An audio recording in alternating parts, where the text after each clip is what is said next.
Alhamdulillahilladzi hadana lihada wa ma kunna linahtadiya laula an hadanallah.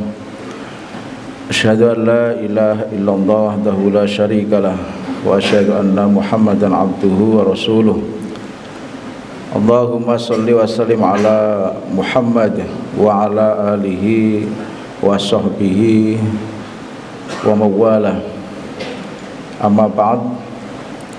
Wa ya ayyuhan nas ittaqullaha haqqa taqwah. Qala Allah Ta'ala fil Qur'anil Karim, a'udzu billahi minasyaitonir rajim. Fa ammal insanu idza mabtalahu rabbuhu fa akramahu wa na'amahu fa yaqulu rabbi akraman wa amma idza mabtalahu faqadara 'alaihi rizqahu fa yaqulu rabbi ahanan.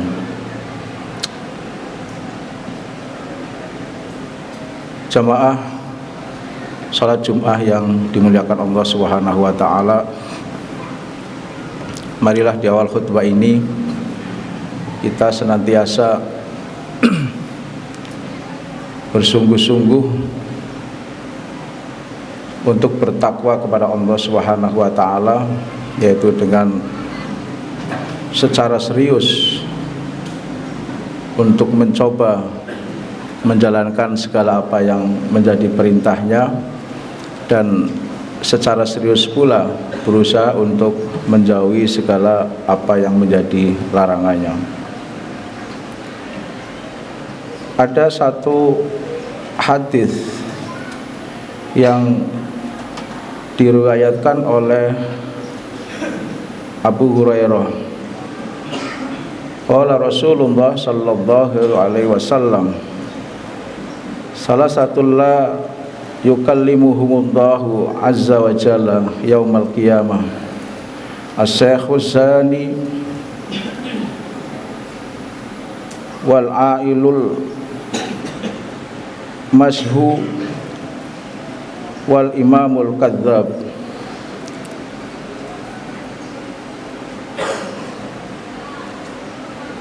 Menurut hadis ini ada tiga golongan yang nanti di hari kiamat Allah itu akan bersikap cuek. Allah akan bersikap masa bodoh. Allah tidak akan mengajak berbicara terhadap tiga golongan ini. Yang pertama adalah orang tua yang berzina. Kemudian yang kedua adalah orang miskin yang sombong, dan yang ketiga adalah pemimpin yang berdusta.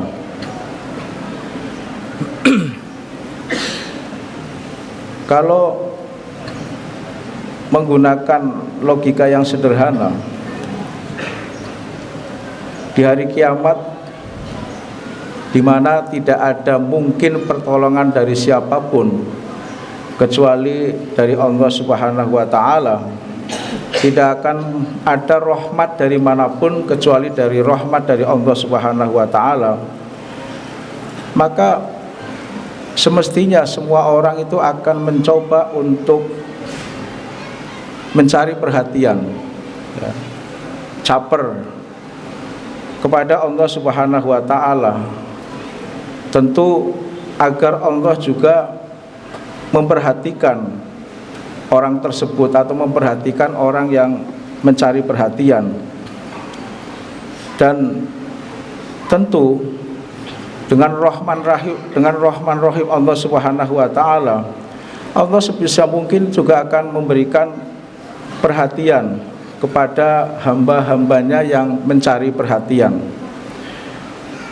Namun pada hari kiamat nanti akan ada tiga golongan yang dicuekin oleh Allah Subhanahu wa taala, yang tidak mendapat perhatian dari Allah Subhanahu wa taala. Yang pertama adalah orang tua yang berzina. Kalau merujuk pada ketentuan WHO, yang ada perubahan cukup drastis dari sisi pengkategorian usia manusia.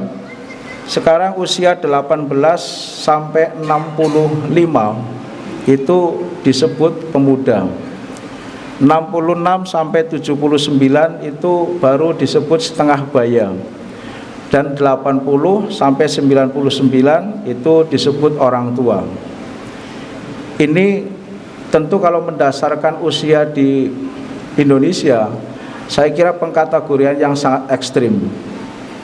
Kalau kita mau mengambil angka moderatnya, misalnya kita merujuk pada usia Rasulullah SAW pada saat beliau wafat, maka usia 65 lah misalnya, itu yang menjadi usia yang disebut dengan tua.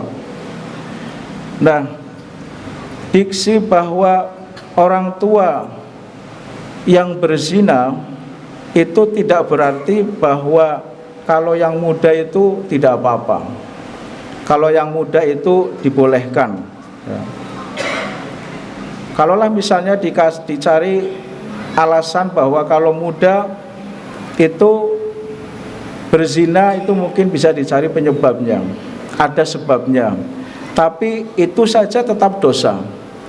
Apalagi kalau kemudian itu dilakukan oleh orang tua, oleh orang yang sudah masuk kategori misalnya kakek nenek. Usia 60 itu rata-rata sudah punya cucu. Kok misalnya masih berzina, itu saya kira masuk kategori yang sangat kelewatan. Padahal kita tahu bahwa usia yang disebut dengan tua itu sudah diberikan peringatan-peringatan oleh Allah secara fisik, secara badaniah. Misalnya rambut yang sudah mulai meninggalkan dunia hitam gitu ya. Bahkan mungkin semuanya sudah hitam, sudah putih gitu ya. Kemudian kulit yang berkeriput, kemudian perubahan paras yang mungkin ganteng cantik itu menjadi jelek misalnya, atau mungkin setengah ganteng atau setengah cantik gitu kan. Itu adalah perubahan-perubahan yang sifatnya umum. Belum lagi misalnya ada perubahan-perubahan yang sifatnya juga alamiah. Tentu ketika sudah tua, fisik juga sudah berkurang, badan juga mungkin sudah sedikit membungkuk, dan hal yang lain yang menandakan ketuaan-ketuaan itu. Dan ini seharusnya menjauhkan dari hal-hal yang bersifat maksiat, apalagi tadi misalnya melakukan zina ya. Ketika orang yang masuk kategori tua kemudian melakukan zina, itulah yang Allah nanti akan cuek. Allah itu akan masa bodoh, dan Allah akan murka terhadap orang-orang yang seperti itu. Maka naudzubillah, semoga kita dijauhkan dari hal yang pertama ini. Kemudian yang kedua, orang miskin tapi sombong ya. Hadis ini juga bukan berarti bahwa orang kaya kemudian boleh sombong. Orang kaya meskipun pantas atau wajar bila bersikap sombong, tetapi tetap saja diminta oleh Allah Subhanahu wa taala untuk rendah hati dan tidak menyombongkan kekayaannya. Karena hakikat kekayaan adalah milik Allah Subhanahu wa taala. Orang miskin sombong biasanya tidak berasal dari orang yang sejak awal benar-benar miskin, tapi mungkin pernah mengalami masa kejayaan tertentu, kemudian tahu-tahu jatuh miskin dan merasa dirinya itu masih seperti orang kaya. Maka sikap dan lain sebagainya itu adalah seperti orang kaya. Dan ini yang kemudian digambarkan juga di dalam surat Al-Fajr yang tadi sempat saya bacakan di muqaddimah. A'udzubillahi minasyaitonirrajim. Fa ammal insanu idza mabtalahu rabbuhu fakramahu wa na'amahu fayaqulu rabbi akraman. Jadi orang-orang yang mentalnya mental miskin, biasanya ketika Allah itu memuliakan dalam bentuk kekayaan, maka orang itu akan mengatakan, oh ternyata Tuhan telah memuliakanku. Tapi kemudian di ayat yang berikutnya, wa amma idza mabtalahu faqadara alaihi rizqahu fayaqulu rabbi ahanan. Sebaliknya, ketika kemudian Allah mengujinya dengan cara membatasi rezekinya, maka orang itu akan mengatakan Allah telah menghinaku. Tidak ada keimanan di situ. Kalau kaya dia sombong, dikayakan oleh Allah Subhanahu wa taala, diberi rezeki yang banyak oleh Allah Subhanahu wa taala, dia akan sombong. Allah memberkatiku misalnya. Tapi ketika kemudian jatuh miskin, maka Allah juga yang disalahkan. Ini mentalitas orang-orang miskin. Tadi digambarkan kaya saja tidak boleh sombong, apalagi kemudian miskin. Tentu apa yang kemudian harus disombongkan. Kemudian yang ketiga, pemimpin yang suka berbohong. Apalagi kalau kemudian berbohongnya, berdusta itu dilakukan dengan membawa nama Allah. Huruf qasam itu dikeluarkan semua. Billahi, wallahi, tawahi.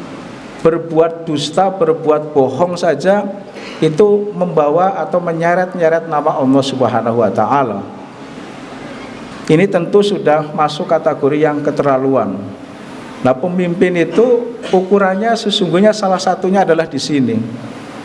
Tidak boleh berbohong. Karena berbohong itu ujungnya nanti akan tidak menciptakan keadilan. Dan keadilan adalah menjadi sesuatu yang niscaya bagi seorang pemimpin. Fa idza hakamtum bainan nas antahkumu bil adl. Itu pemimpin harusnya punya karakter yang seperti itu. Jadi kalau menghukumi sesama manusia, hendaknya menghukumi dengan adil. Dan pemimpin yang punya modal bohong, suka berbohong, maka punya kecenderungan kuat untuk tidak mampu bersikap adil. Semoga kita semua dijauhkan dari tiga hal yang akan menjadikan Allah Subhanahu wa taala itu tidak perhatian kepada kita semua di hari kiamat nanti. Barakallahu li wa lakum fil Qur'anil azim wa nafa'ani wa iyyakum bima fihi minal ayati wa dzikril hakim. Taqabbalallahu minni wa minkum tilawatahu innahu was-samiul alim.